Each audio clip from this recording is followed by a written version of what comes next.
Hi friends, welcome to my channel భవిష్యాన్క infinity. ఈ కాయలు అయితే మా తోటలో నుండి తీసుకొచ్చామన్నమాట. ఇదైతే అందరూ ట్రై చేస్తున్నారు కదండి, అందుకనేసి మేము కూడా ట్రై చేస్తున్నాం అనమాట. ఫాస్ట్లో అయితే పెట్టాను కానీ స్లోగా చాలా లేట్ అయితే అయిందనమాట. అంతగా పర్ఫెక్షన్ అయితే రాలేదనమాట. భవేష్, ఇలా చేయడం నీకు కూడా వస్తుందా? వస్తుంది. నిజంగా నిజంగా నాకే కష్టమైంది, నీకు వస్తుందా షన్విక? రాదు మమ్మీ. భవేష్, బుజ్జమ్మ, దీన్ని ఏమంటారు చెప్పండి? ఈ కటింగ్ చేసాం కదా, దీన్ని ఏమంటారు చెప్పండి? స్వాన్. తెలుసా మీకు?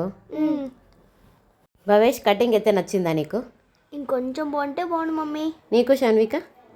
నచ్చింది మమ్మీ, కానీ కొంచెం మీరు ఫస్ట్ టైం కదా కాబట్టి. ఓకే, నచ్చింది కదా అయితే. నచ్చింది. ఈసారి మంచిగా చేసుకుందాం, ఓకేనా? ఓకే ఫ్రెండ్స్, మీరు కూడా తిన్నారా? ఇదైతే చాలా టేస్టీగా ఉంది ఫ్రెండ్స్. Bye friends.